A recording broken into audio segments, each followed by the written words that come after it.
Hola, Jorge. Hola Anand, ¿cómo estás? Bien, ¿y tú? How are you? Impresionado por tu español. You're very kind. You're very kind. Yeah. So today my guest is Jorge Nocedal.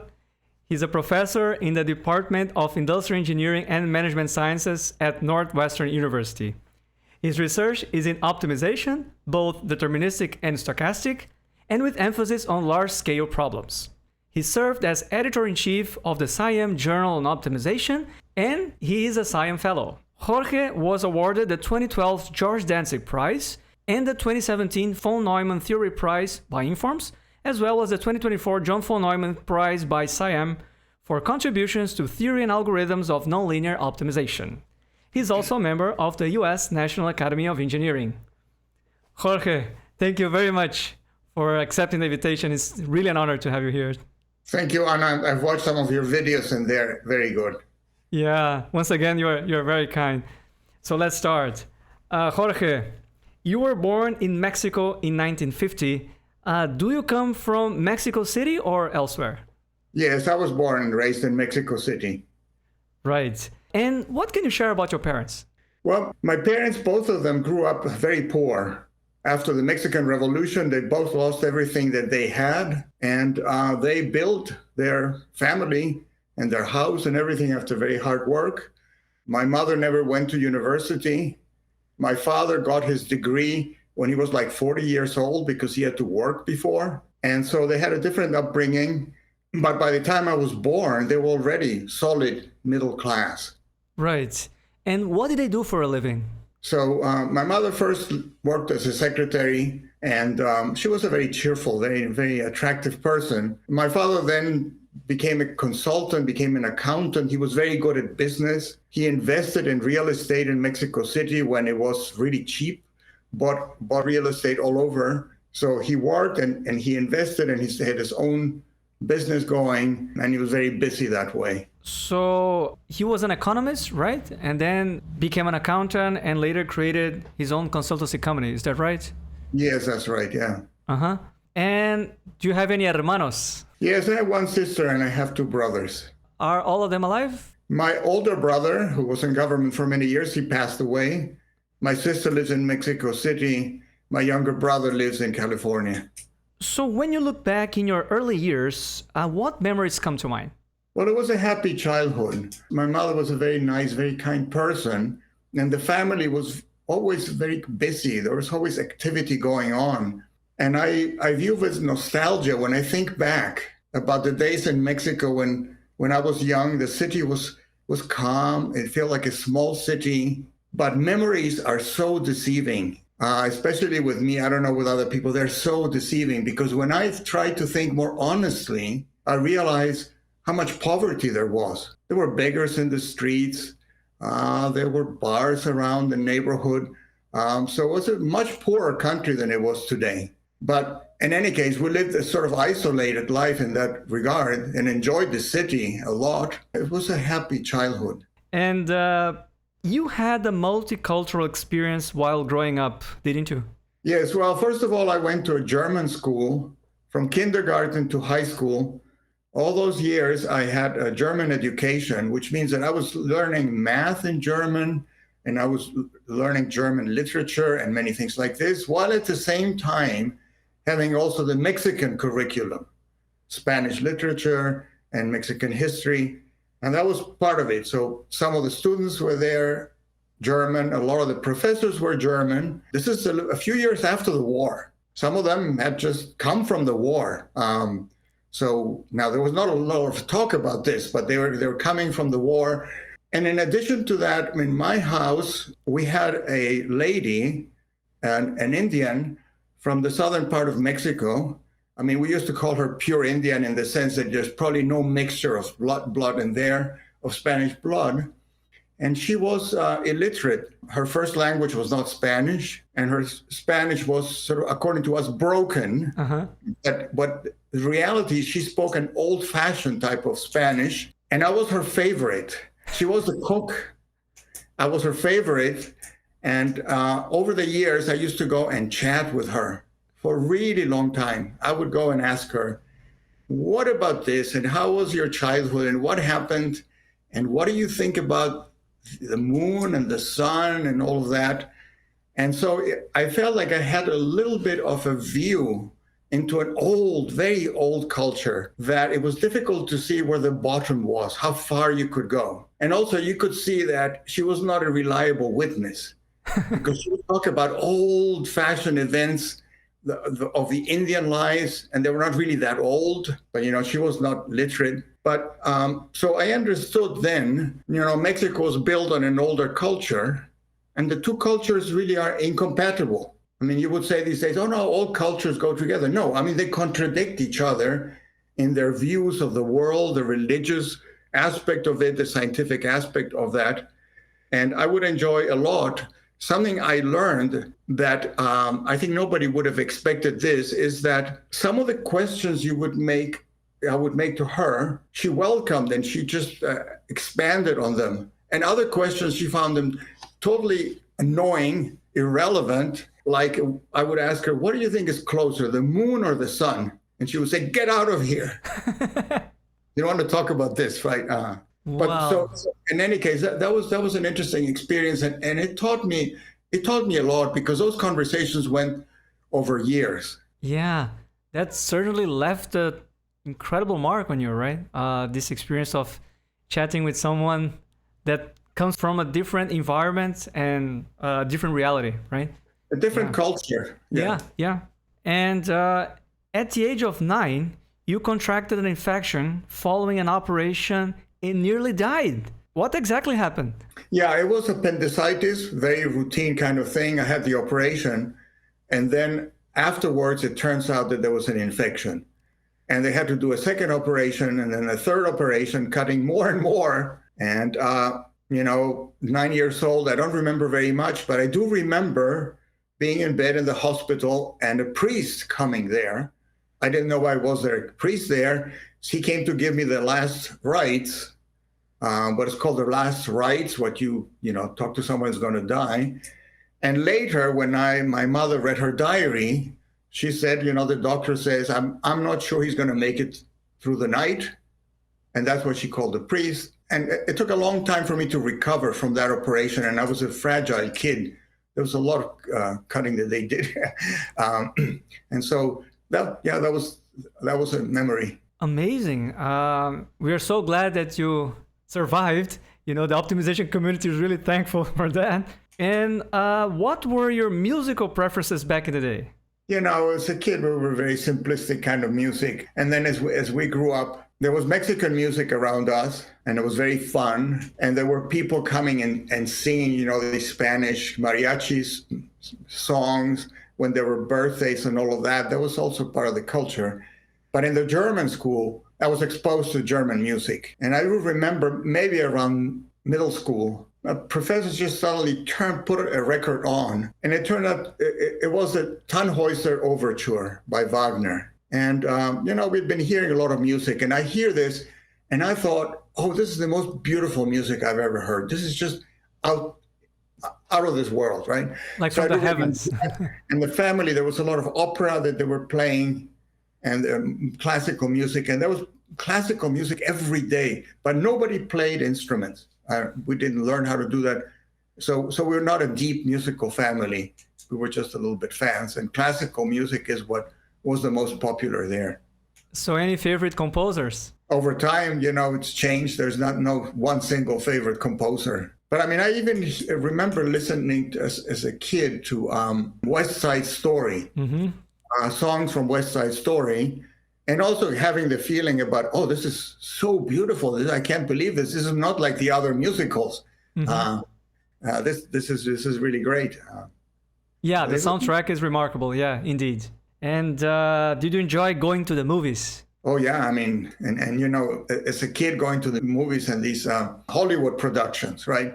Later, the movies, were interested in the European movies. But as a kid, you're interested in these Hollywood productions, right? And you go to the big cinema and there is this huge screen and they go in Africa or see it in Spain and it just opens your mind. And when you see some of those movies today, most of them are ridiculous, right? but some of them are actually outstanding, like Lawrence of Arabia. Yeah, I saw that. I watched that. Yeah, See it today, and it's a fantastic movie. And I remember very long movie, right? very long. It left a big mark. So yeah, movies had a big effect. It was like going to another. Yeah, Peter O'Toole, right, was the hero, right? The actor, right? He was the one. Yeah, yeah. Uh-huh. It's a very good performance because he's enigmatic. You cannot quite figure him out.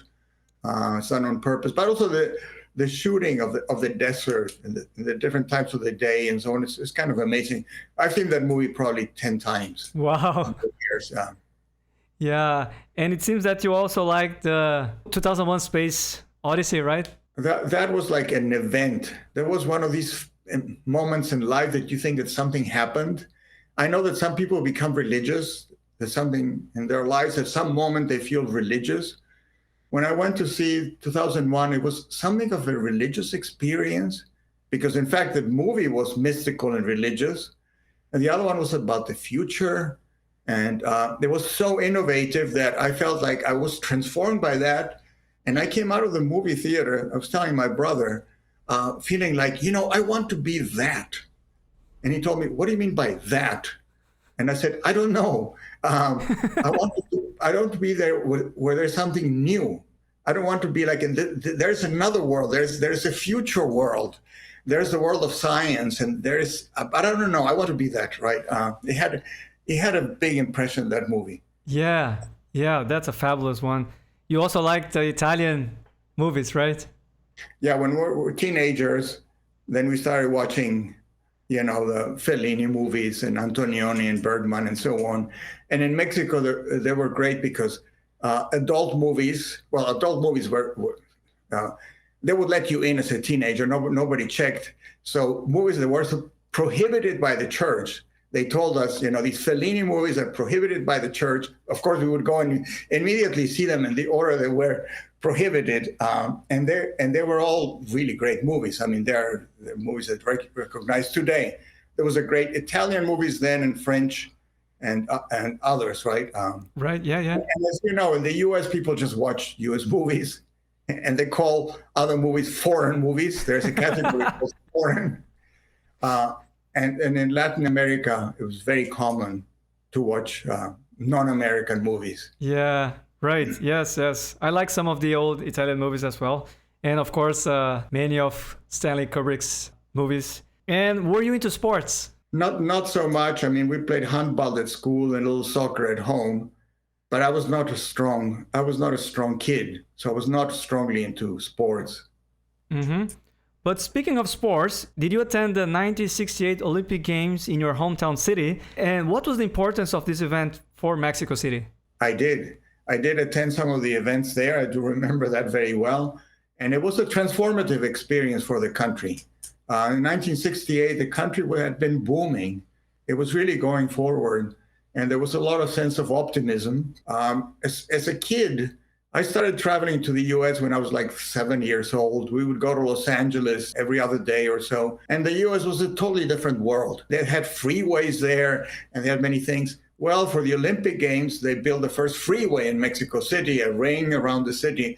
So it became sort of modernized in a lot of buildings. It was an important experience.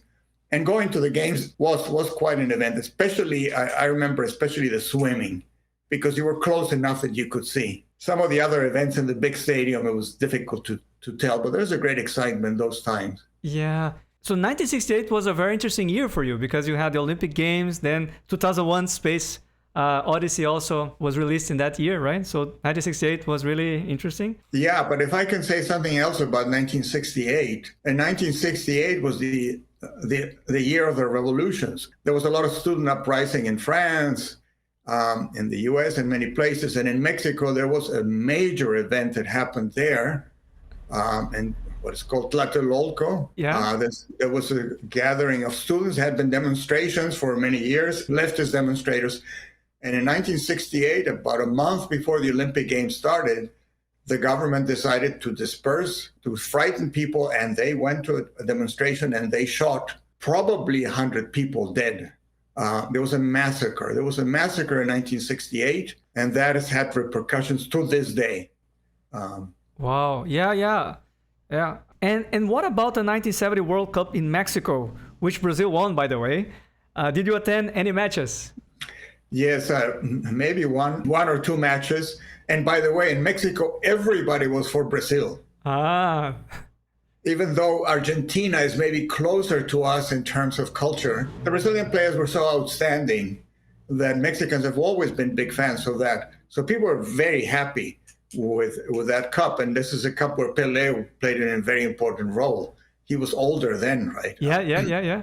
He was 30 or so. He was about to turn 30 in 1970. Yeah. Another great memory that I have from childhood, there was a tournament. They used to organize tournaments, invite 2 foreign teams and the 3 top teams from the Mexican League, and they would have a tournament after that. And Santos, the Brazilian team, came with Pelé. And if I am correct, I think Pelé was 19 years old then. Yeah.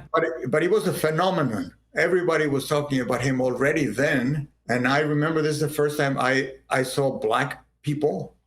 And he was not only black, but very black. And their uniform was white. And the games were at night. So the whole thing was so luminous. And it was happening so quick. And, you know, as a kid, sometimes you don't follow. And he takes the ball. What happened? He scored. How? I don't know. Yeah, so it was a very good experience, that one. Yeah, I think at that time he was already famous because Brazil won the 1958 World Cup in Sweden.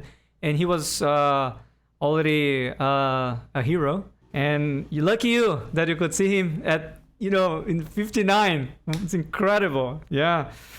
And is it true that you and subject to guest Ignacio Grossmann attended the same school and graduated in the same year, yet your paths never crossed at that time? Yes, it is true. We were together in kindergarten. I don't remember him. Then he went to a different part of the school, a different branch of the school. We graduated the same year. We went to the US the same year. We both returned to Mexico to work the same year. We both left again Mexico the same year. And our daughters got a degree in the same university. So we had some very parallel lives in many respects. And I was telling Ignacio the other day, Ignacio, if you read in the newspaper that I passed away, well, degree ready. This is a very good one. Yeah, this story is just incredible. It's just too many coincidences. Yeah, and it would be a good thing if we passed away the same year. I'm not so sure. Yeah, but you forgot to mention that you two became 2 superstars. And yeah, it's incredible. So we were talking about school. Did you enjoy going to school? Yeah, to some degree. And there was too much discipline. The German school, I felt there was too much routine, order, discipline. I mean, there was a lot of physical punishment at that time, too.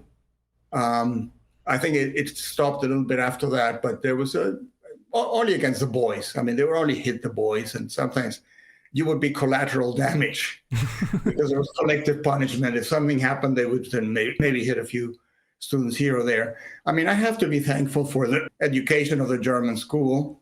I mean, it taught me many things, the discipline and so on. And at some point, I used to joke around, do pranks. They didn't like that.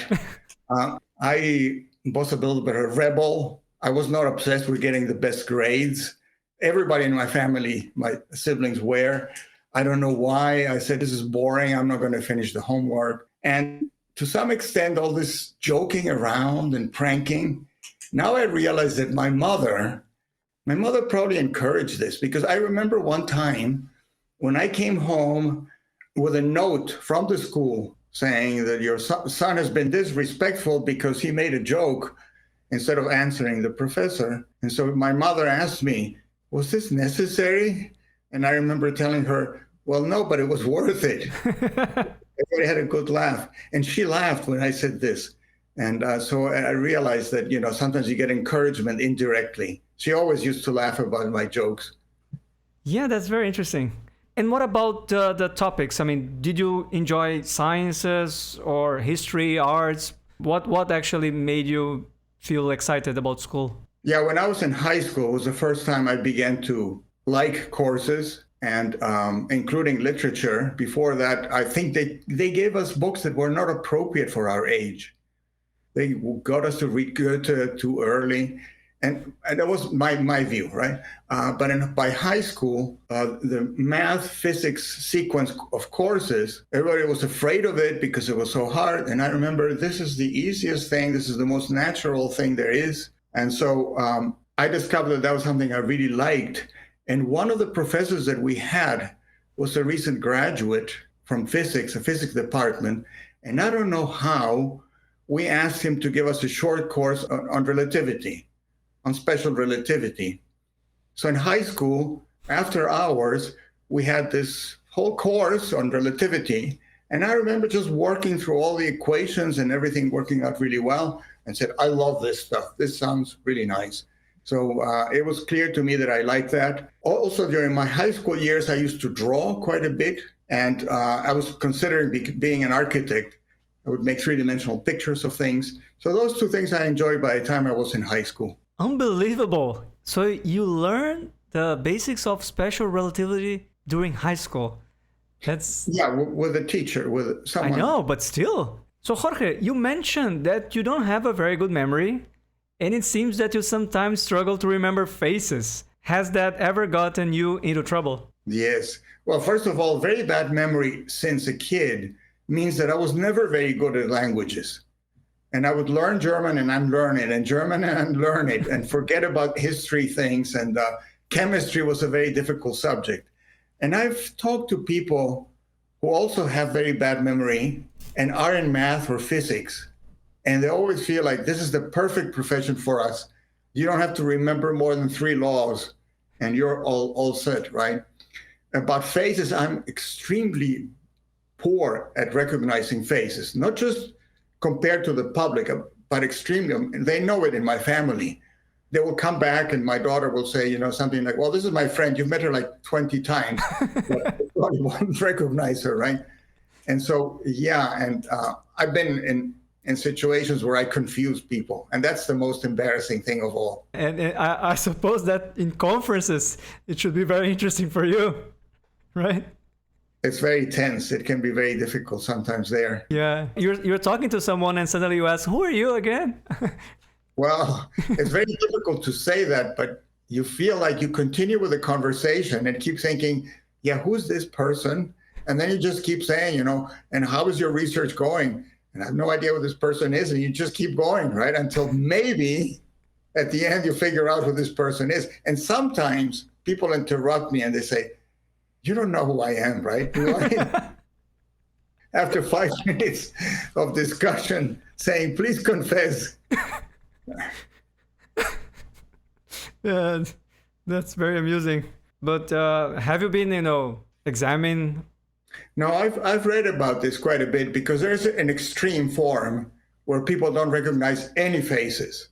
And that is a medical term. And, once you're in the spectrum of that, psychologists are not interested because I don't think they know what to do. So you just have to survive by doing this. You have the extreme, people like Bill Clinton, politicians who remember every person that they met, and it's a very good thing for politics. And there's another extreme.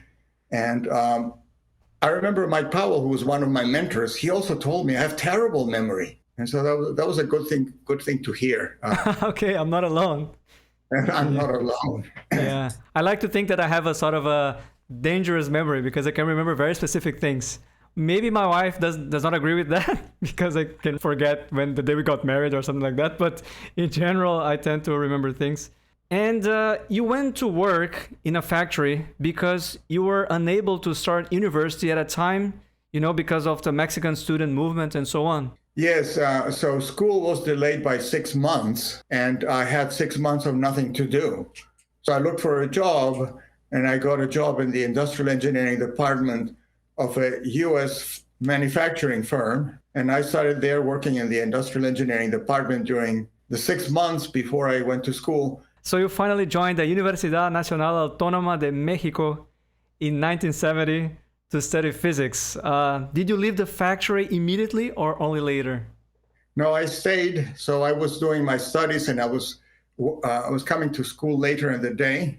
and I was working in the daytime at the factory. And so the first year and a half, almost 2 years of the school, I did the two things at the same time. Wow. And I mean, you worked during the day and you studied at night. Yes.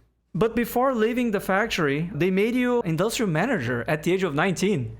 That's very impressive. And one of these accidents in life, one of these fortuitous things that happened, the head of the industrial engineering department died in an aircraft accident. And the manager of the factory who was an American who spoke very poor Spanish, asked me to help him interview candidates for that position. And I would translate. And after interviewing 5-10 people, he said, I'm really tired. I think these people are very good. I think you know better than they do.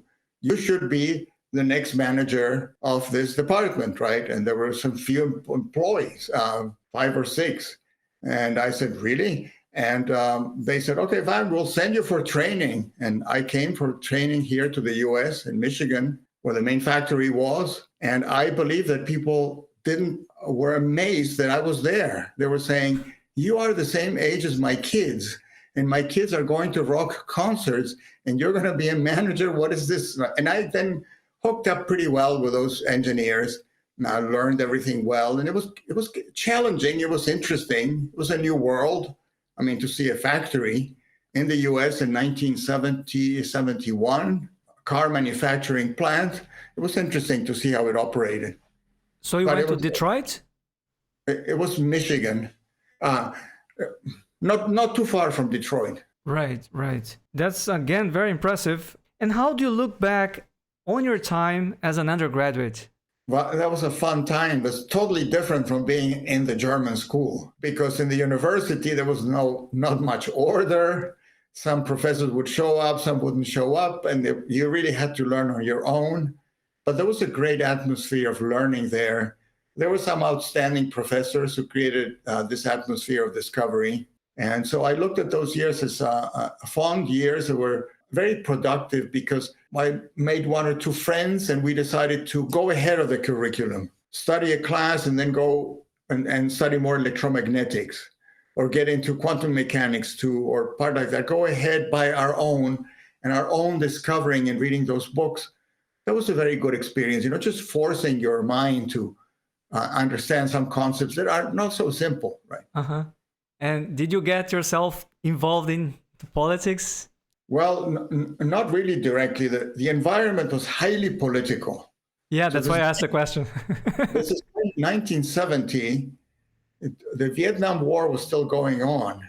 And when I arrived at UNAM the first day, I noticed that in the plaza, there was a Viet Cong flag flying there. And the atmosphere was all leftist. And at that time, I was a fan, an admirer of the Cuban Revolution.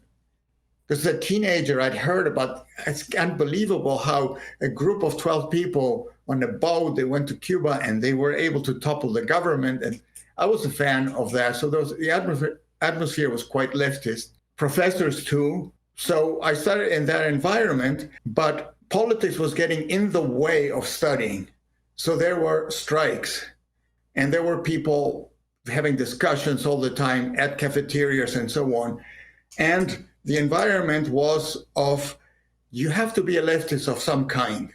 Unless you're a terrible person, you should be a real Marxist or Trotskyized or Che Guevara type or something. One of these types you have to be. And so I got very interested in seeing what those ideas were. And I got very disillusioned by looking at how Lenin thought and how Trotsky and Stalin, and they were being presented to us as Trotsky is a very enlightened version of Stalin. And I didn't think so. And my friends who I studied physics on the side with, they were with me. They said, this is not the Western culture that we admire. And what happens is, Marxism is part of Western culture. But in my view, it's not part of the Enlightenment. So what they're missing is they reject the Enlightenment because Marxism was a semi-religion. You had to follow what they were saying. At least that was my interpretation. And when friends would come and tell me things about Trotsky, this and said, I remember telling them, you are just repeating almost verbatim stuff from Trotsky. Can't you think about this yourself? And so that we can have a discussion. But it was not possible to have discussions. You know, it was the ultimate truth. And so at that time, my feeling was, I hope these people do not take over the country. That would be a really terrible thing. We don't want to be Cuba. And so at that time, I really became strongly anti-Marxist and feeling that this was an existential threat. I was too naive because the US was losing everywhere. And, you know, Chinese Revolution and the Vietnam. I thought, you know, everybody thought the world was going to become communist. But I was too naive. Now I realize the US would have never allowed Mexico to become communist. But when I was a university student, it looked like it was a real possibility. But did you speak your mind out loud, or you kept your ideas to yourself and you did not, you know, you avoid, you know, going to debates and discussions that would put you in a difficult position? We would not go to a lot of the meetings, but we would say what we thought. And immediately we were sort of isolated and labeled bad people. In fact, I remember a few years ago, learning just by chance, that at UNAM, someone had proposed to give me a prize because of my accomplishments, and the physics department was going to give me a prize. This is just a few years ago. And then just by fluke, I got an email I was not supposed to be in. And I remember a student from that time saying, but how do you think we're going to give a prize to Nocedal when he was well known to be pro-imperialist? And I didn't get the prize. Wow. And I like that phrasing about pro-imperialist, because again, it was this thing about there's no nuance. It was like our arguments did not matter what we said or why we were not in favor. If you're not with them, you're pro-imperialist. And so it was funny. So I didn't get the prize for being pro-imperialist. Wow. I don't know what to say. Yeah. So around that time, you were involved in a project related to optimization and astronomy. Can you tell me more about it? Yeah. So what happened when we were in high school, my brother and I got into building telescopes. And we built a fairly big telescope, 8 inches. We used it for years. And when I got into the university, I discovered that they had a chrome plating machine that would polish mirrors and make them very high quality. And then I thought, how can I get them to polish my mirror, my telescope? So I realized the only way to do that was become an intern. So I became an intern, and they told me, well, your first task is this. We are designing a telescope. It was one that is a combination of mirrors and lenses, Richie Chrétien. And they were optimizing the shape of the telescope. And they were running a program that came from Kodak, the film company, that optimized the quality of the image. And they tell me, can you run this? And I didn't know how to program, so I learned how to program it. It was a PDP computer. And we did some experiments there. And then I started reading what this was about. And it was an optimization problem. It was a nonlinear, continuous optimization problem. There were actually some discrete variables there, but I think that you took them aside. So it was my first exposure to that, and to applied mathematics, in fact. And I found that actually very interesting, and I could see the potential to follow that field. Yeah. And how did you learn to write computer programs? Just, I opened a Fortran book and I saw some examples, and then I said, well, I'm going to write a program that does this or that, and then you just did it, and, I think a lot of us at that time, I don't think it was common for students in physics to take a programming class. In other schools, yes. So we all learned just by doing. And yeah, it was Fortran then, and Fortran for many years. Yeah. I did Fortran for many, many years. Did you have fun carrying punch cards up and down? Well, I enjoyed coding because it was like a challenge, like a logical challenge. Carrying the cards, no, that was not fun. I mean, you had to write them all one by one and waiting for the output to come. The only advantage that there was is that while waiting for the output to come, you would chat with other people. There were other people waiting there. Whereas now everybody's just on their phone At that time, it was just waiting there to see your wait. It would take half an hour maybe to get your. Yes. So you were kind of forced to socialize in one way or the other. Yeah, and everybody was flirting with the girls who were in charge of taking the cards and so on. By your description, it seems that it was really exciting to wait for the program to run because you could socialize, talk to the girls, and right. So you went straight to a PhD at Rice University in Texas. Was that your first option, or did you also apply elsewhere? I applied to several schools. And while I was waiting for this, a professor at Rice, his name was Angelo Miele, who was funded by NASA. He contacted me. He called me at my house. Someone had talked to him about him. And he says, you have to come and study aero with us here. And he says, I'll pay for you to come and visit Rice. And then he came there and we did a NASA tour. And he just sort of, got me really interested. While I was waiting for admissions, then I got an admission to Berkeley, Wisconsin. I had several admissions, but I really wanted to go originally to the Imperial College. Now, Imperial College never replied. So after some time, I accepted the offer from Rice. When I was ready to go to the US, I finally get a letter from the Imperial College saying, you've been admitted. And it was too late. And it was one of these accidents in life that I'm sure that if I had gone to England, my trajectory would be different in many ways, right? Yes. And that was my chance to be like Ignacio Grossmann, who studied at Imperial College. If I had done that, then I would really be exactly like Ignacio Grossmann. Yeah, so something had to happen in the universe to prevent you from having the same path as his, right? So you have to be parallel at some point. Yeah, yes. Right. My grandfather did his master's at the Imperial College in London between 1952 and 1953. Yeah, he went from India to England, and my mom was a kid, and she was there. Uh-huh. Yeah. So 21-day trip from India to England by really boat. By boat. Yeah. And why did you pick a PhD in mathematical sciences? Was it a conscious choice? Yes. So by that time, by my last years of undergraduate studies, I started getting more interested in applied math. Even though my friends stayed in physics, I realized there were so many opportunities in applied math.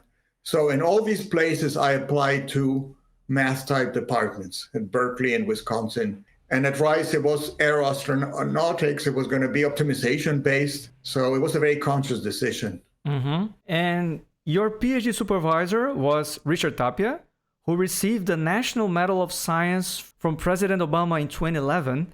I watched that video, by the way. But he was not your original supervisor, right? Yeah, so this Italian professor, Angelo Miele, was a very well-known people in the aero world. He was my original advisor. Right. So the person who contacted you was your original advisor. Right. 6 months, and then I transferred to Richard Tapia. Mm-hmm. And what was the reason? This professor was kind of all doing the same thing. There was nothing really new. And the last drop is that I received the paper that Mike Powell had written, and I brought it to him, and I told him, this is really interesting.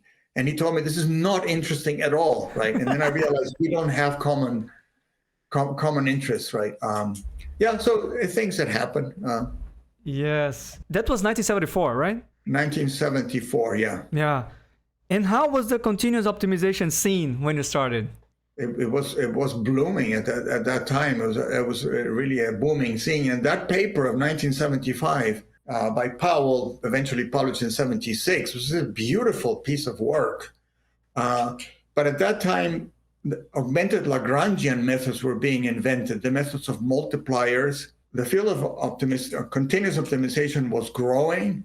Linear programming was very active then too. So there was a very good time for the field. Yeah, there were several schools, right, of optimization at the time. But the one by Powell and Fletcher, that school, I think it was your favorite one, right? Yes, they have a certain style of saying my ultimate goal is to do applications. In order to do that, I have to design algorithms. but I'm not going to design algorithms heuristically. I'm going to have a rigorous analysis to understand how they work. So this combination of you do the analysis, the algorithm, and then you write it in software was the Powell school. And that's what really appealed to me, because at that time, there were some people who were doing optimization on the very theoretical side. And some of them were absolutely brilliant, people like Rockefeller and Clark. Well, that was different. That's pure math. In some sense, it's like pure math. You have analysis, and then you have non-smooth analysis. What happens when there are no derivatives? What is optimality? All these concepts, and there's a pure mathematician. Someone like Rockefeller is a good example of that. Mm-hmm. And there were empirical optimizers who would design algorithms by drawing pictures, and that didn't appeal to me either. So that school of Fletcher and Powell eventually was the one who produced most of the ideas algorithmically. Right. I can see why you were influenced by them. And how was the experience of working with Richard Tapia? Richard Tapia was a very kind person, very charismatic. I really didn't work much with him because when I transferred, I said, it didn't work out in the aero department, but I have admission to Imperial College, so I'm just going to move on. And then Richard Tapia told me, but look, you've already passed the qualifying exams, and next year I'm going to Stanford on sabbatical. Why don't you come along? And I had my own fellowship from Mexico. So, let's go to Stanford. It looked like it was better than the Imperial College. So then I followed Richard, and he was teaching there, and I was doing my research. And then he eventually went back after that year. I stayed, and he did read my thesis and signed it, but I did it pretty much on my own. Right. And it seems that Richard Byrd actually helped you quite a lot during your PhD years, right? Yeah, he was a role model.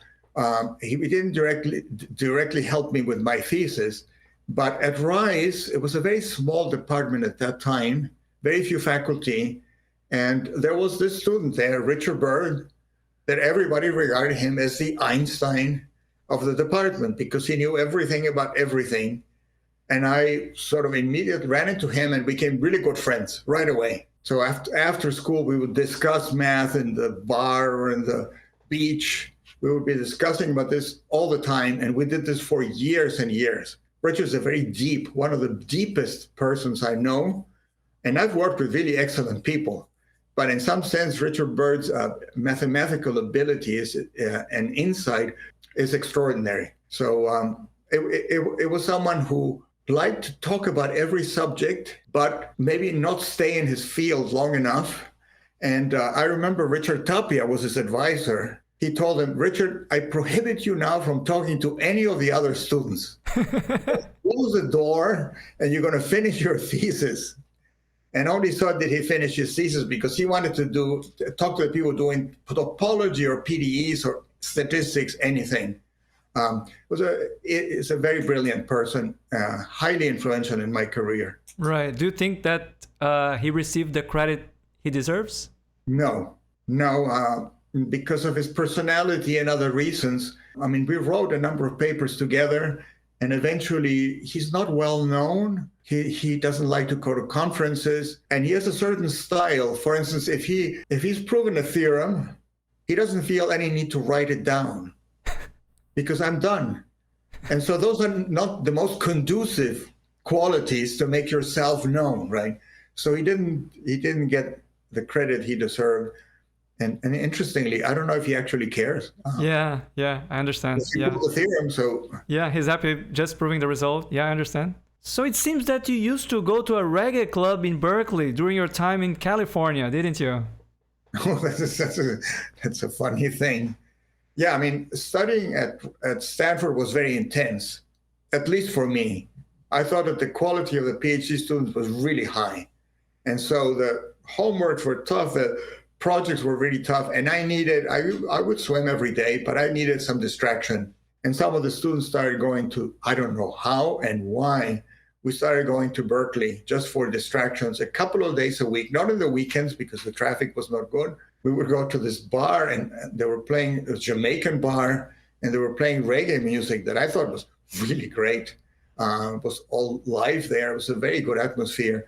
And we would be there until like maybe 2 a.m. and then drive back to Stanford, get up at 7 and go to class. And it's great. I mean, at that time, you have tremendous energy, right? We could do all of that. Yeah. And you mentioned going to classes. Did you have classes with Dantzig at Stanford? I took 2 courses from George Dantzig, a PhD course on linear programming and a seminar course that he taught on reading. We were reading papers. And that second course was fascinating because he would talk about what he did and why he got into certain topics. And I realized at that time, Professor Dantzig is not the best mathematician here by far, but he is the most courageous. What happens is that nothing stops him. He just sees, well, I've already done linear programming, but what about stochastic? What about decomposition? And he just goes there and does it. And it's not some of these ideas that it's like quantum mechanics. No, it's not. But he was the most daring. He was the most visionary. So he was a great figure because he was visionary. And then when Dantzig decomposition, he couldn't really prove the result, but he got Wolf to help him. And so that's enough. But he would tell us what was the motivation working with an Nabisco company, and the problems were too large, so what do we do? And so on. That was a very good example of how you develop research. Uh-huh. And as a teacher, like teaching linear programming and all of that, was he an inspiring one? No, I don't think he wanted to be there. I don't think he prepared. And maybe I'm exaggerating because my memory tends to really distort things. But I remember he used to make errors in the board, 3/4 minus 1/2. And well, you can read it in my book. And so I think I stopped going to class. I didn't think it was that useful. Uh-huh. Eventually, did you become friends with him? With Dantzig? No. Yeah. No, he was Professor Dantzig, and I was just one student. And no, I was not. But later on in your career? No, he was not one of them. Right. Okay.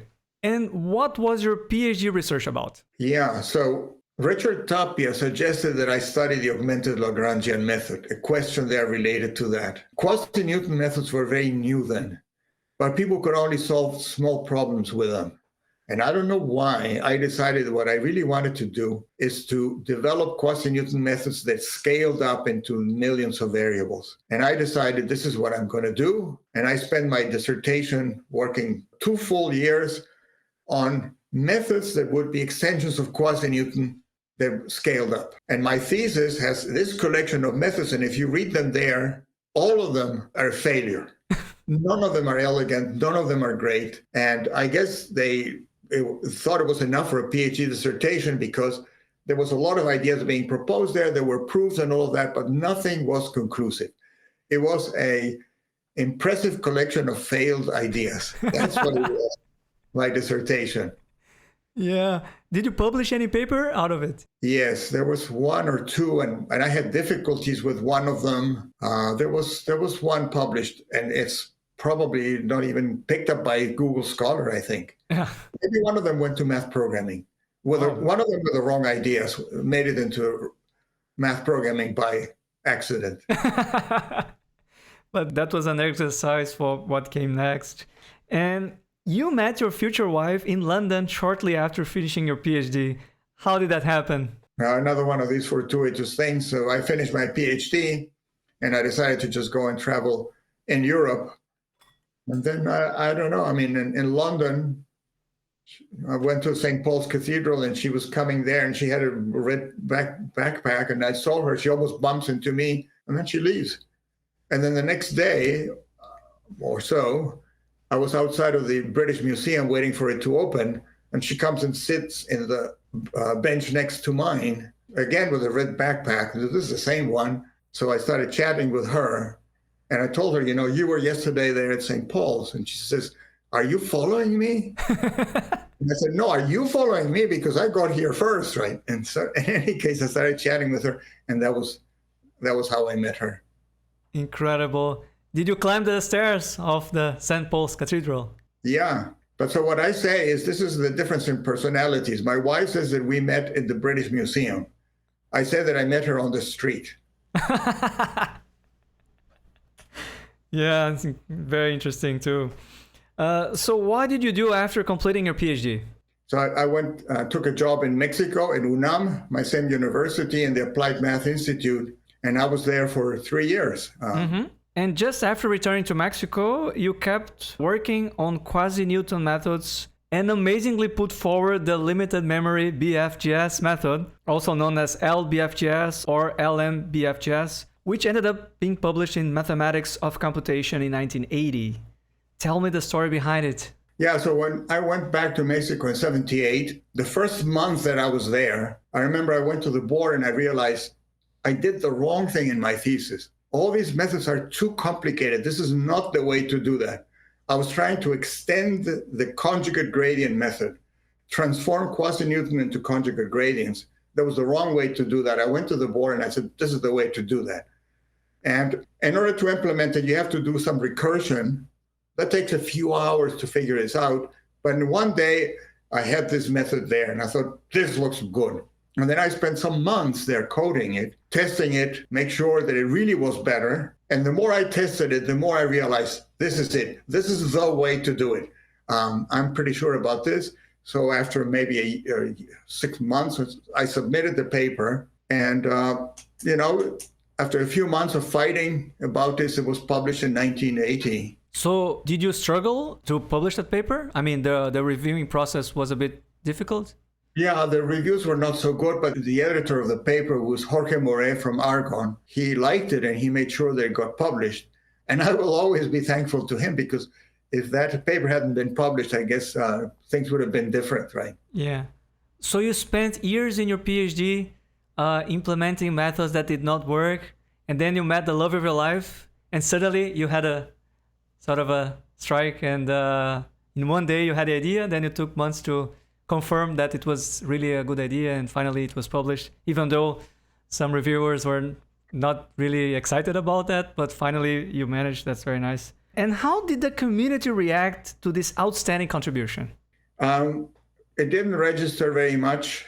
There were a couple of people who really liked the paper. It did not make much of an effect. It started becoming popular among engineers. And I always thought that it was a useful thing, that it was going to be useful, but I didn't sell it or anything. And what I really learned is that my PhD dissertation was not a failure, but had been the stepping stone of that.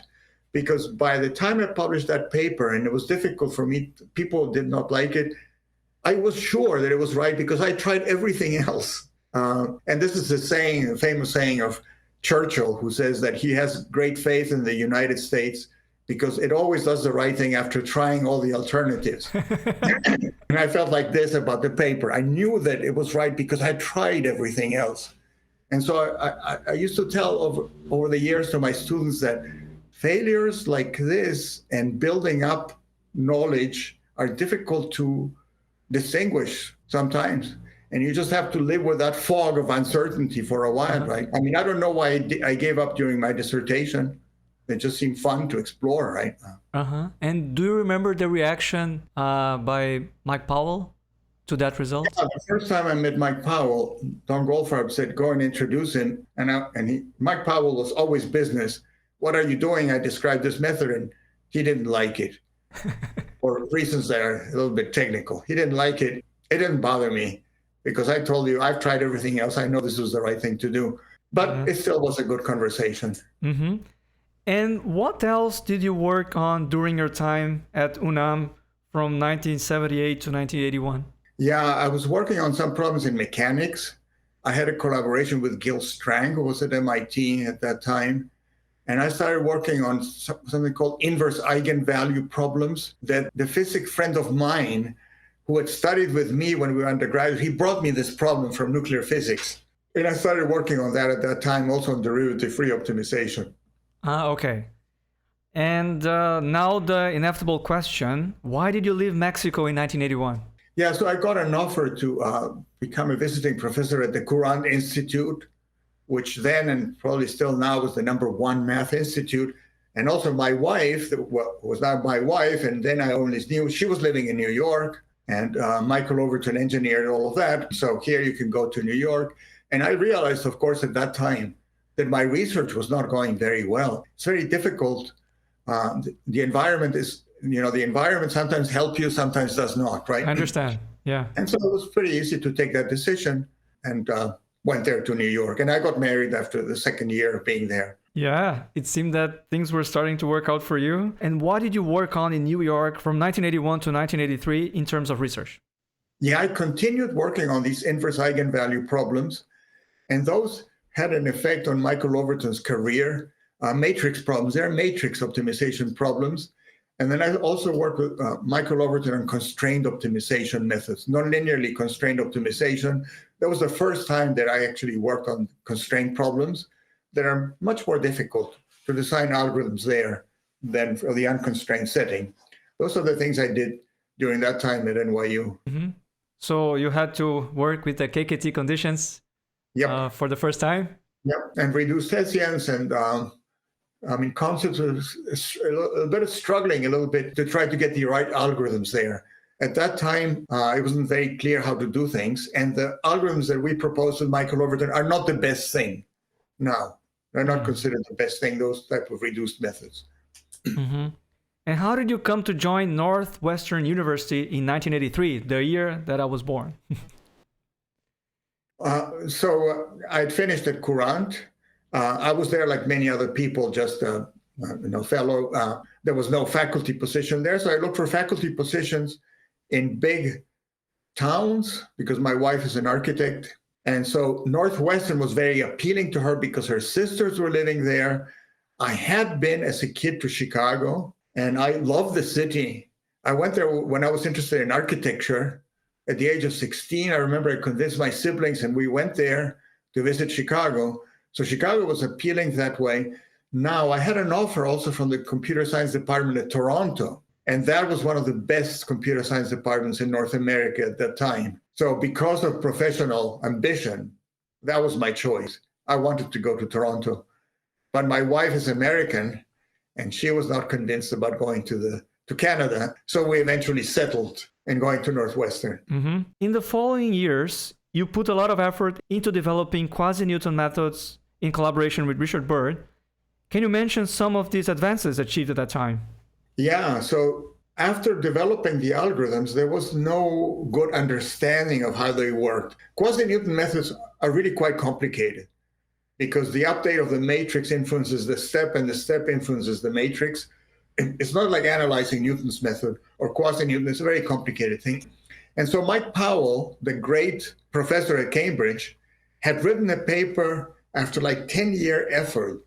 He was able to prove convergence of the BFGS method, the famous quasi-Newton method, on convex problems. It's a beautiful paper. And so I decided to work on Richard Byrd on exploring this more, because there's not only just one quasi-Newton method. There are many others. In fact, the original algorithm proposed by Davidon, which is called the DFP, Davidon-Fletcher-Powell method, was at that time already observed to be not as good as the BFGS method. And so Richard Byrd and I decided to do some analysis, and out of the analysis came this insight about how the methods worked. And what the proof showed is that these quasi-Newton methods were all good within the family of methods that goes between BFGS and DFP, but excluding DFP. By the time you go to DFP, some self-correcting property was not there. So that work gave us a lot of recognition because people like Powell and Dennis and so on said, oh, this is deep work. We worked probably 2 years on developing these tools. And out of this comes a real understanding of how things are. So I'm really proud of that work. Mm-hmm. That's amazing. Yeah. And speaking of quasi-Newton methods, at some point you became friends with the late William Davidon that you mentioned, who was the developer of the first quasi-Newton algorithm in the 50s and also turned out to be a peace activist. Some viewers and listeners might not be familiar with his story, but he was the mastermind behind an FBI office break-in in Media, Pennsylvania in 1971. A group of activists led by Davidon basically stole some documents from the FBI and shared them with the press, exposing some illegal projects conducted by the Bureau. This story was brought to public attention after his death in 2013. There was even a book, a documentary, Did he ever speak about this with you, or did you mostly talk about academic topics?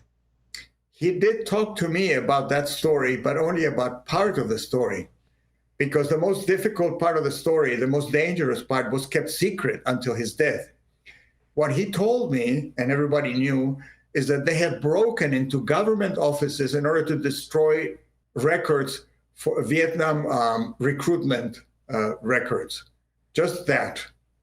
They had broken into that. And he told me about some things that they did that were kind of, he said, obvious, that they discovered they needed a door not to be locked. So during the daytime, they went to put a piece of paper that says, don't lock this door tonight.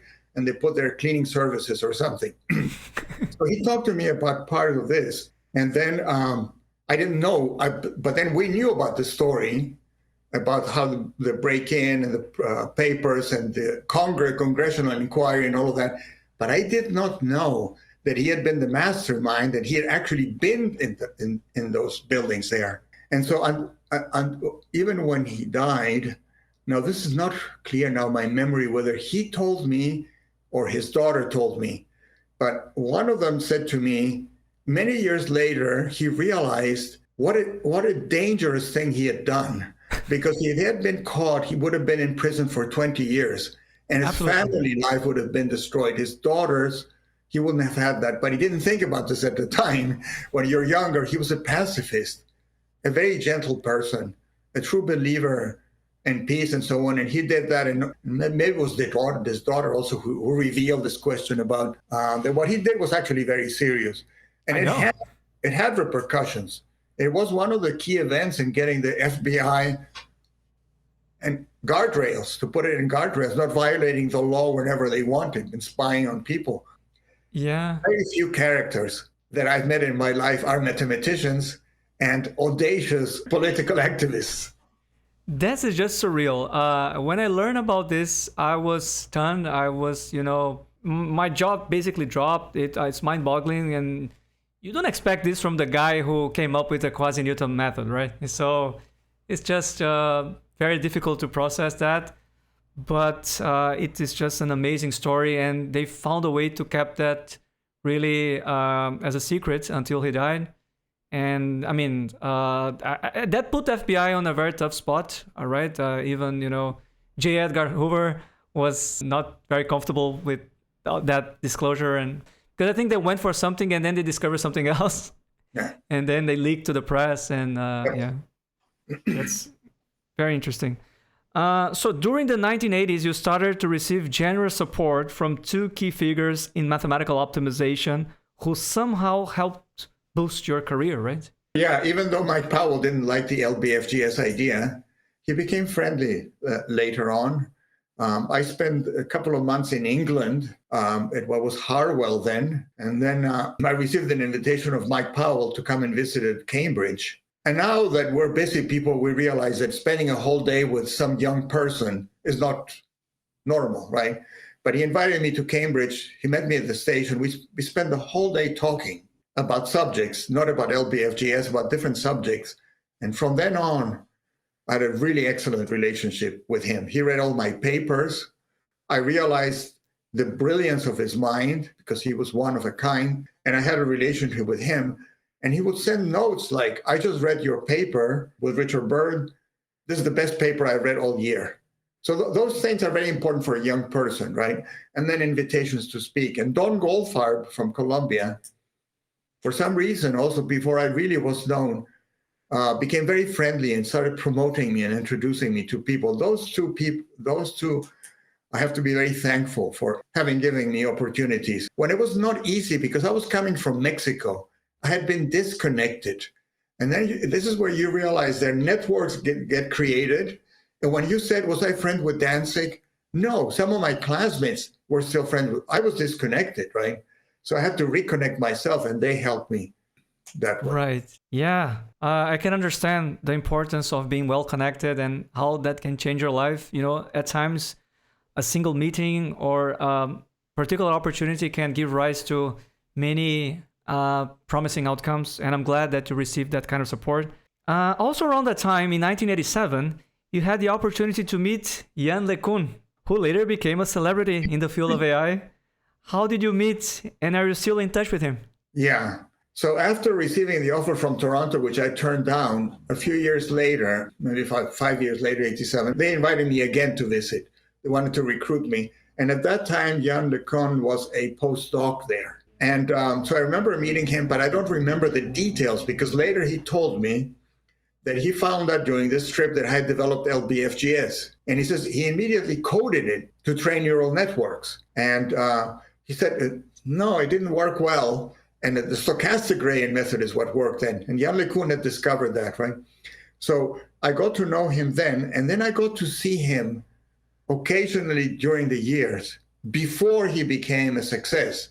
But I remember just a few years before he became very successful, visiting him at NYU, and he was showing me his camera that was doing object identification. I'm very excited about this. And I was talking to him, I always thought, this is a brilliant engineer. Yeah, so I've known him, and then I've kept in touch until recently, just a couple of weeks ago, exchanging emails with him. Yeah, I've known him on his life, and it's an interesting story to see people who persevered for many, many years working in an area that the public was saying, we know that neural networks don't work, we've tried them, why are you still working on this? And they are coming with their intuition. Geoff Hinton, who also I got to know better, their intuition about, this basic unit of a neural network, activation, nonlinear activation and combination is the way they work, the brain works. This kind of processing has power. They had the intuition. They had the courage to stay there. They had the energy to producing the ideas. And then with the discovery of backpropagation, which is really computing derivatives automatically, they made optimization make the field work, right? You could train a neural network that was large enough. And it's quite an interesting story about people who persevered. I mean, you met him nearly 40 years ago. And at that time, probably you did not expect that he would be very successful. And look what happened, right? So that's very interesting.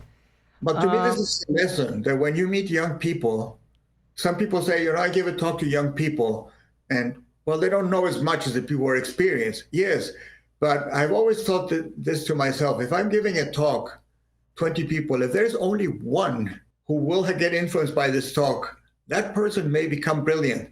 You now think that you are so much better because you're older. They may become much more important scientists than you, right? Mm-hmm. So this is a lesson in humility that we all have to have, right? Not the people who are well known are not as good maybe as the people you are teaching, right? Absolutely. I couldn't agree more with that. And you spent a couple of sabbatical years at Argonne National Laboratory, and during one of them you met Steve Wright, with whom you wrote a book on numerical optimization that has close to 50,000 citations. Tell me the story behind this book and why you think it became so successful.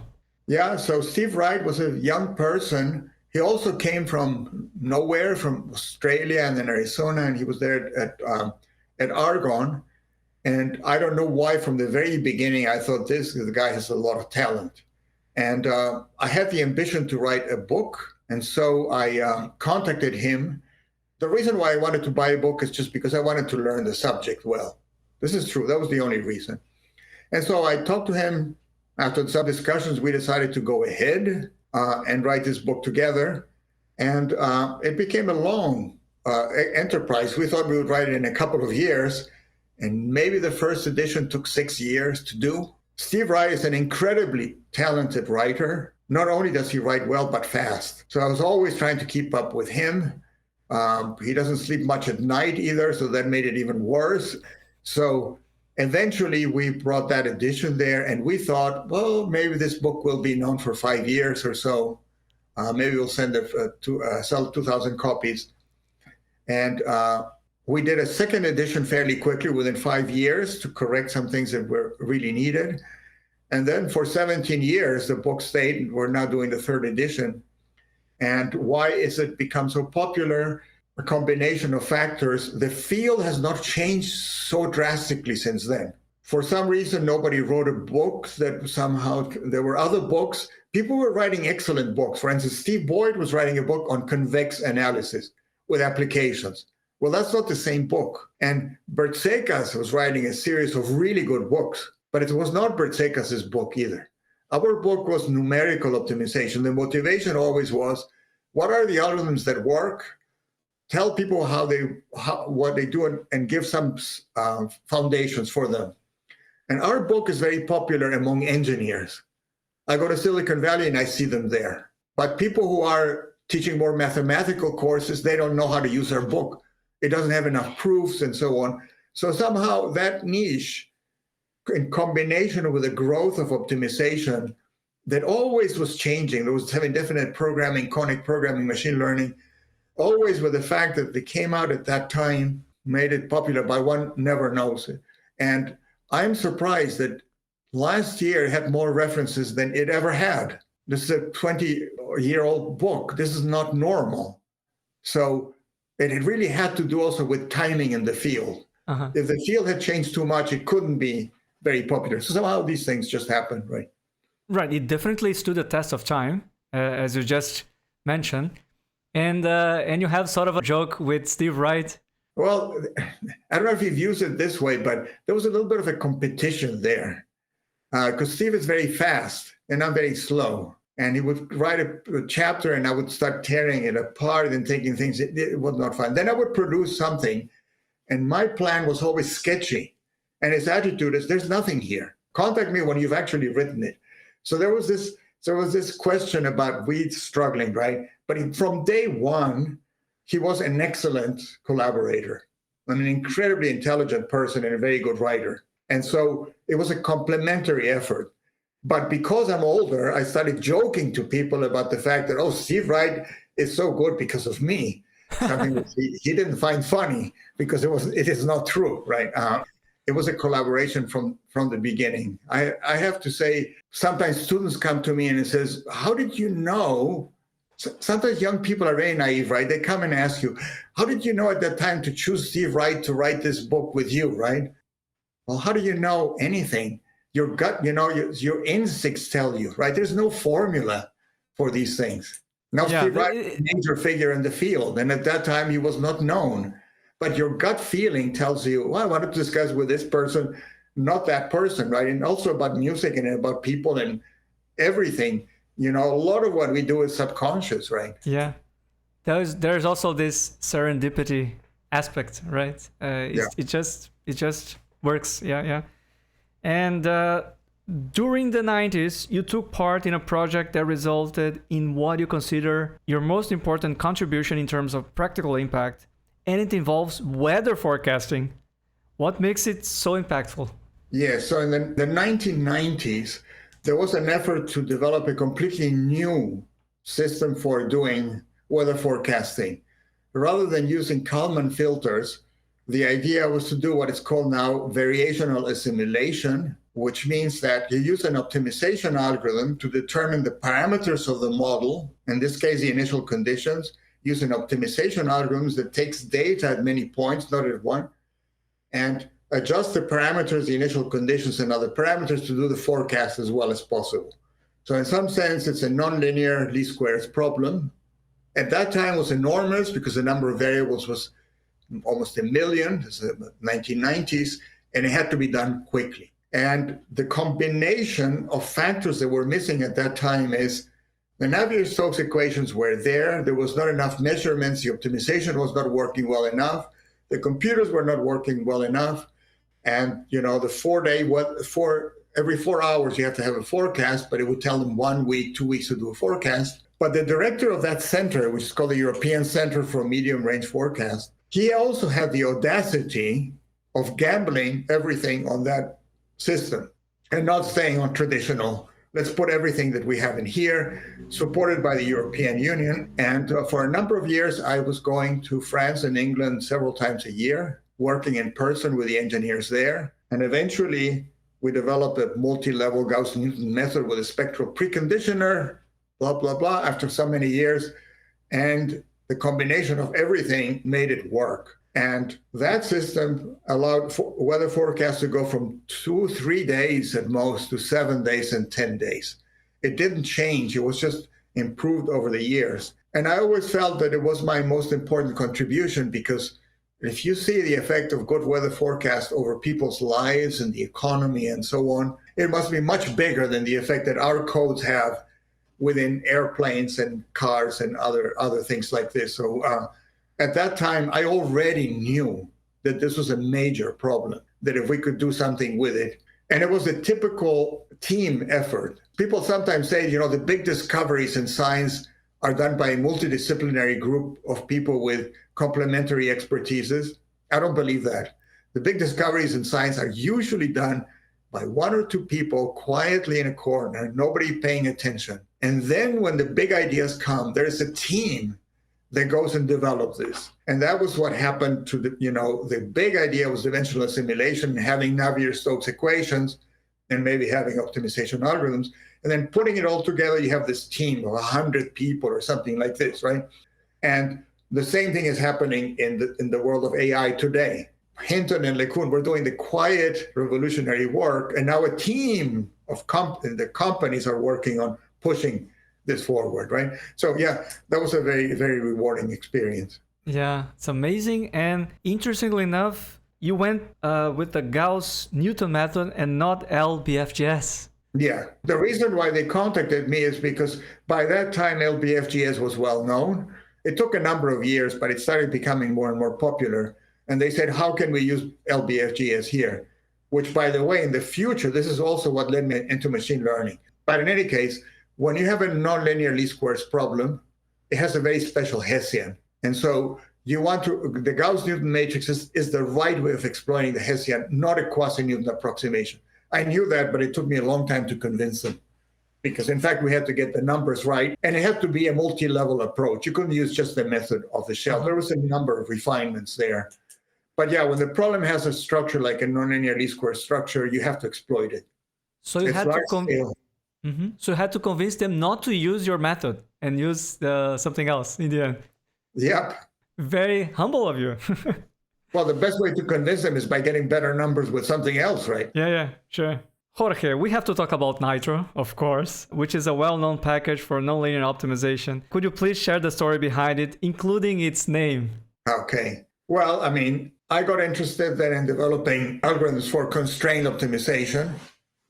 And I started working very deliberately on different classes of problems, equality constraint problems and inequality, and learning how to do them really slowly. And at that time, interior point methods had already been invented. And there were the rage in linear programming. And there were the rage in quadratic programming and convex programming that worked well. And I thought about them and I thought, well, it's just going to be straightforward. The same people will apply them to nonlinear optimization and we're done. Well, it turns out it's not so easy. The ideas really extend directly to the convex case, but in the non-convex case, it doesn't work. So we started looking at that case again with Richard Byrd closely, and we immediately identified the obstacles that are in developing a nonlinear interior point method. And we designed this algorithm that is underneath Nitro that we knew was going to work well. And we started by developing a theory, and that tells exactly how to scale everything. It was a trust region type of algorithm. And so the theory was guiding the design of the algorithm. And then on the side, I had a student, Mary Beth Rybar. We were coding it there. And this is an effort that took a number of years. Running the theory took 2 years. And then Mike Powell spent almost a year reviewing the paper because he told us that he wanted to find something wrong in it, but he couldn't. And he always finds something wrong in a paper, and then developing the code was very difficult because there are a lot of details. So we started developing this idea, and at the same time, Bob Vanderby was developing a code called Logo. I didn't know about this, but he was trying to extend the ideas of quadratic programming with minimal changes. And we were designing the algorithms from scratch, using ideas from sequential quadratic programming. The two efforts went in parallel. Vanderby finished first, published Loco. We started producing results about Nitro pretty soon. They looked pretty good. And then we started looking at all the issues that appeared there, preconditioning, scalability issues, and conditioning issues. And that led to several PhD dissertations. And like the third dissertation or so was done by a former student called Richard Waltz. He inherited the code and he told me, this code is complete spaghetti now. This is just, unwieldy. Can I just write it from scratch? So he did. And he stayed with this. And to this day, Richard Waltz is working for Nitro. It was commercialized and he's still the main developer of Nitro. After many years, we realized that to continue to make it into a good code, it had to become commercial. It couldn't stay in academia because we couldn't know who to fund it. And so we made it commercial. And little by little, it started getting better. It was a team of people. And eventually, the code was sold to a French company called Artelis that keeps developing and it's thriving. So that was the story of this code. It started with theory, algorithms, and then went to the software. Yeah. And applications primarily in power systems first, but now the applications are very broad in finance and many areas of engineering. Yeah, it should be incredibly rewarding to see, these ideas being put up into a product and used across several disciplines. And you did not tell me the story behind the name. I wonder, why is there a K there? Oh, yeah. So, we called it Nitro, Nonlinear Interior Trust Region Optimizer, before we commercialized it. We just called it like that, right? And then when we decided to commercialize it, we discovered nitro is a terrible name. It's nitroglycerine, and nitro appears everywhere. So then we thought, people already has a reputation. It's called Nitro, so let's put a K there, which in English is silent. But of course, for many people in Europe, it's not silent. So they started calling K Nitro and stuff like this. So that's how it got a K. Now, I remember Nick Gould was a colleague introducing me at a conference just after we had changed the name. And he said that the next speaker is Jorge Nocedal. Because a lot of people also didn't understand why there was a K, right? But English grammar is so ridiculous that that it's silent depending on the vowel that you have there. So yeah, I'm having so much fun talking to you, Jorge. Thanks for sharing the story behind Nitro, or K-Nitro, if you will, and why there's a K there. That clarifies a lot of things. And is it true that you almost accepted a job offer from Google around 2009 and later developed a connection with Nobel Prize laureate Geoffrey Hinton after he joined the company's brain group in 2013? Yes, I was contacted by Google around 2008, something like that, about 2008, for the same reasons as the weather forecasting. There was a group that was doing speech recognition before neural networks. And they were using an optimizer, and they contacted me because I knew about L-BFGS. How can we use L-BFGS here? And my first thing is, don't use L-BFGS here. And so I started getting quite interested in the problem. The thing is that I had followed what Yann LeCun had done and the neural networks people. And for some reason, I always found it more interesting than logic-based AI, than expert systems and all that logic-based. I don't know for what reason. I never thought it worked. My colleagues in AI, they all were part of that school. And so in any case, we started working on that. And then around 2009, because I was talking to various groups, there was optimization in various places. Google was a fairly new company then, a very exciting place. And one of the VPs asked me to join. And we came within this, I think my wife said yes for about 12 hours. And then changed. We came very close to that. But instead of that, I kept continuing collaborating. Then I became a consultant for a while, working with some of the machine learning people. And during that period, Geoff Hinton arrived after they had created the brain group, and then became the leader of that group. And then I got to interact with him. And I found him to be a very interesting person to discuss. And one of the discussions I remember very well, because it was so unlikely, we went to a terrace, and he was at that time working on what's called Dropout. We're in a terrace, and he said, I heard that you work on weather forecasting, and I know they don't come up with just one forecast. They make an ensemble of forecasts.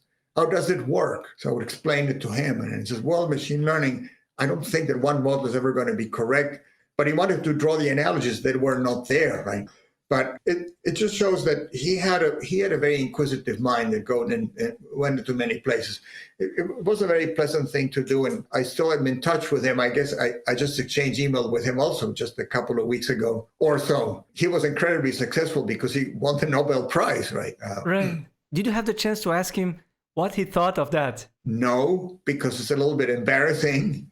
Almost everybody thinks that unexplainable why work in machine learning would get a Nobel Prize. I have heard, I don't know if it's true from some of his students, that he himself has said that he didn't know why he won the Nobel Prize in physics. I think it's a very strange thing. He already had won the Turing Prize, which is the Nobel Prize. But in any case, the prizes are not important. Right. They're never Yes. going to be just. Prizes are never going to be just, right? Yeah. And what's your take on the interplay between optimization and machine learning, especially regarding architectures? And what are your main contributions at this interface? Yeah, so the field of machine learning relies entirely on optimization. So someone comes and he says, well, here's a neural network, just to make it simple, a feed-forward neural network, and you determine the number of nodes that you have, number of connections. Now, what are going to be the strengths? You have 1 million connections to be determined. Well, let the optimization algorithm figure that out. Just give it data and figure it out. Why should it work, right? Well, it works because it turns out it's not just any nonlinear function of 1 million variables. It's a structured function, and there are symmetries there, and it's possible to optimize it. And so optimization plays a crucial role there. All my career, I worked on deterministic optimization. Jan LeCun and the other ones discovered that doing a stochastic method, stochastic gradient method, which means instead of taking the true gradient, you make a stochastic approximation to that an expectation is the right gradient. Much cheaper, and it also is going to give you better results, right? So I understood that. So I, from the beginning, tried to put my expertise in improving the methods. And a regret that I have is that in all these collaborations, where eventually I was able to write a couple of papers that were influential in the field.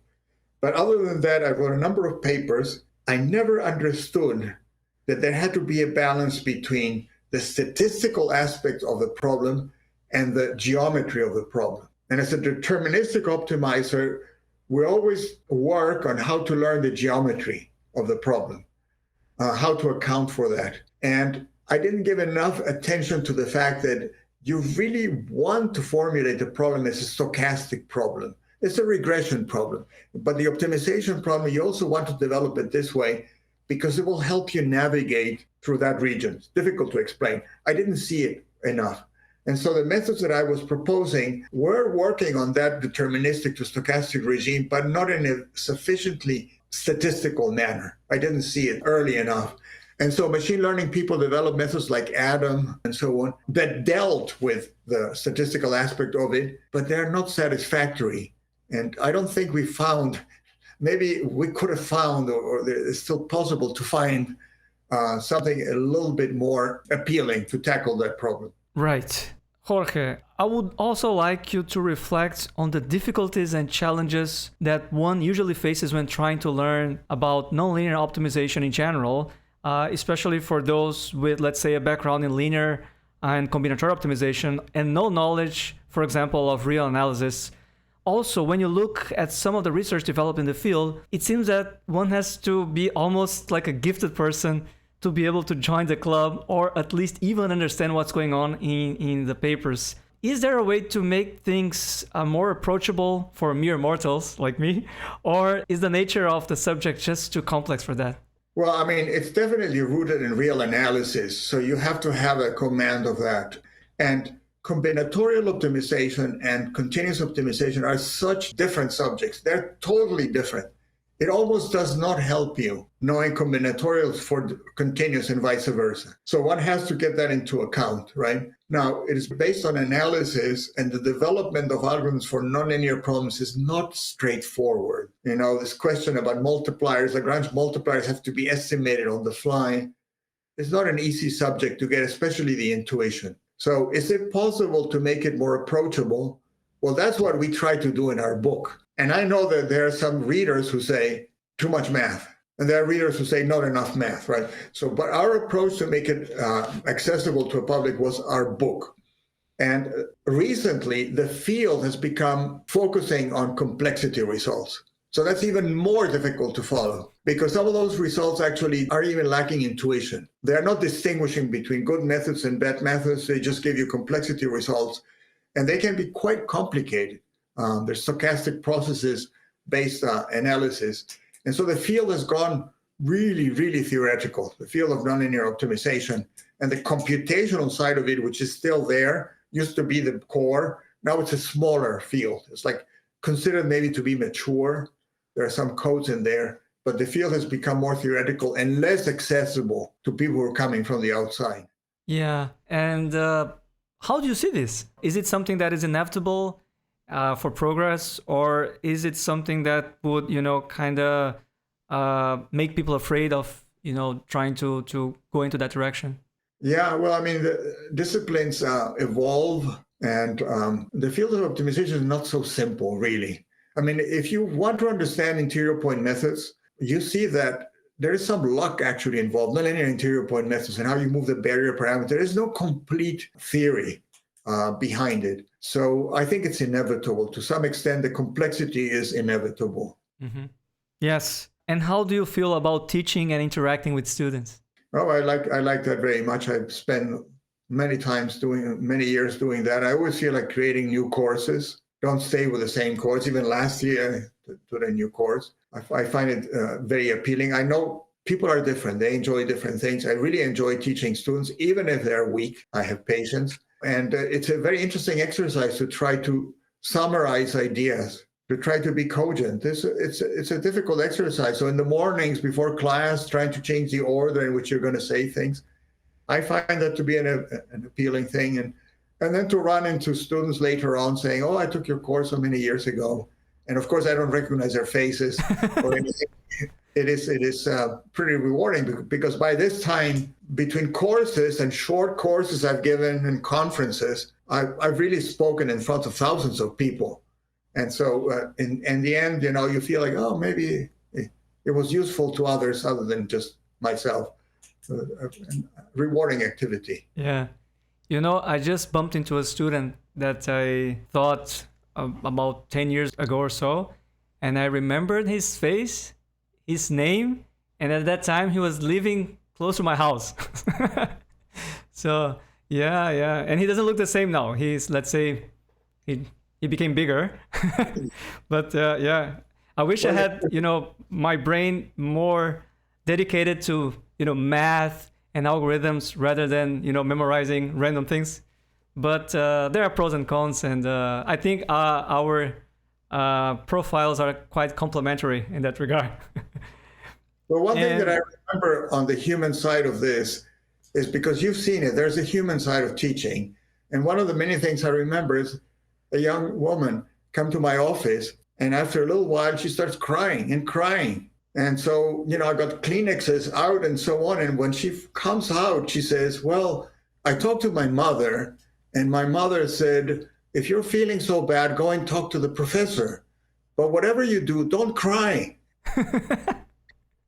And that's what she did. And that's sort of the human side of things that you sometimes think that because people are young, everything is happy.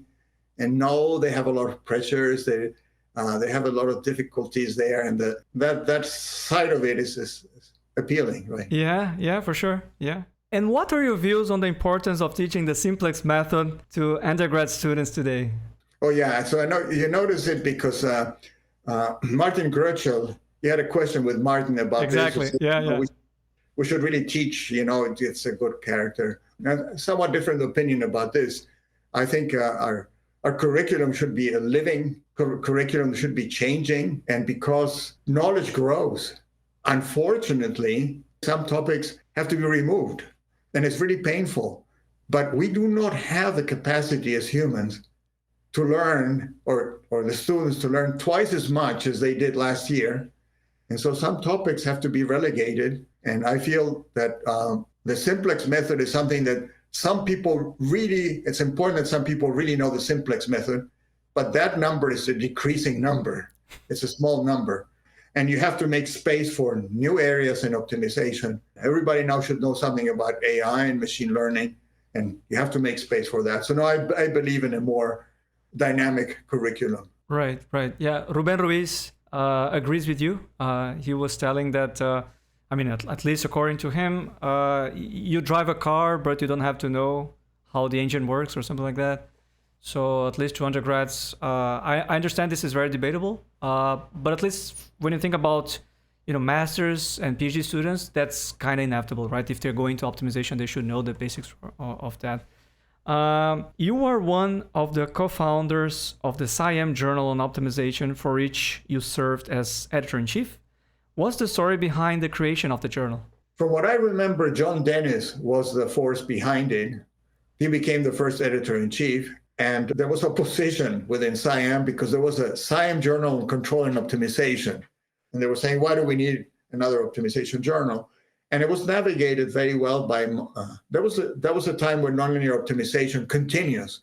It started as a continuous optimization journal, was flourishing.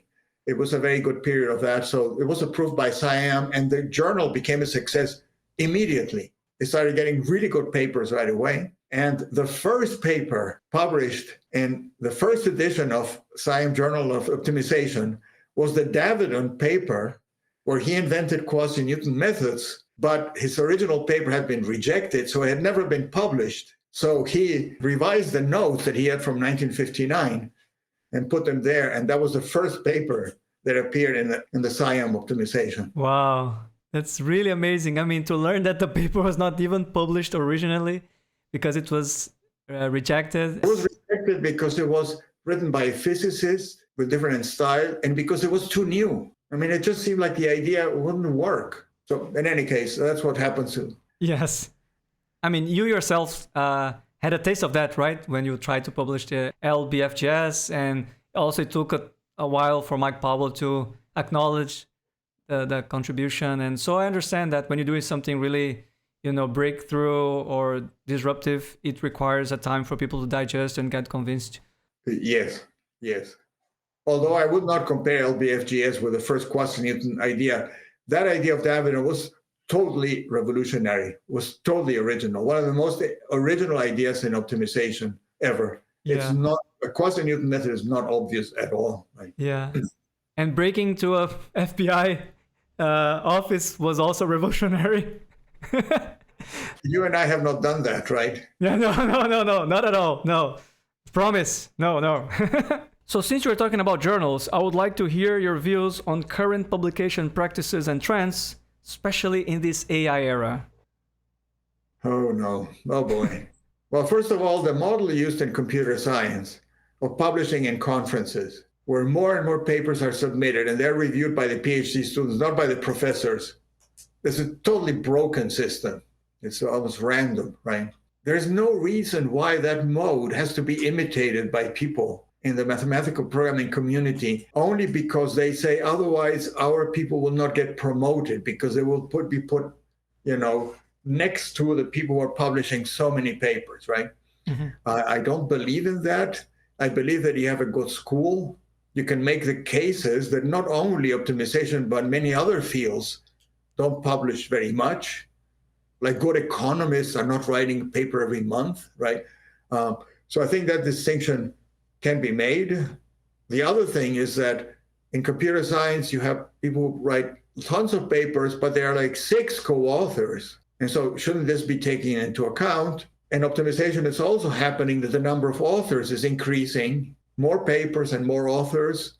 Not clear that's a good idea. Who did exactly why? So young people like Katja Scheinberg, Luis Vicente, Steve Wright are now looking into issues like this, and I hope that they take a stand.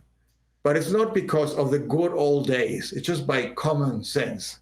Writing more papers is just going to get in the way of writing innovative work. Yeah, I know. So I don't like this. I think Google Scholar, which is an incredibly useful tool for all of us, is abused by trying to find correlations between that and quality and brilliance and all of that. And we all know that things cannot be mapped into one dimension, into one number. So these quantities are really important, right? Knowing that a paper was cited or not cited, of course it matters, right? But the way they're being abused, even by very significant people, saying, well, no, the record of this person is not the same as the record of that person. Too much based on the Google Scholar is not a good thing to do. And young people are being influenced a lot by wanting to make a mark in the Google Scholar thing. So it's my opinion that we have to fight it. Yeah. Some people are, proud of, I don't know, some milestones. Oh, I got 1,000 citations. Then they go and brag. I'm not sure that's very inspiring for the younger generation. Also, you yourself did not publish that much papers if you take into account the length of your career. I mean, you've done like 3 or 4 per year or something like that, and eventually you got to a substantial amount, but you did not publish that much every year, right, Jorge? 2 to 3 papers a year, less than 3 per year, because I would not publish papers that I thought were not complete, were not satisfactory, or so on. I really think that it gets in the way. You get busy writing that other paper that isn't quite, instead of going there and spending more time on writing this. Now, that's my style. Other people have that style. At least when I argue to young people, I can show that in my record, I risked it this way because I had fewer papers than others. But I thought, that's the way it should be done, right? So have a little courage. Don't just follow the system. Don't just repeat what the Trotskyites and the Stalinists say, right? Maybe you can convince our young people to use their common sense and say, what is the most likely way that you'll make an important contribution?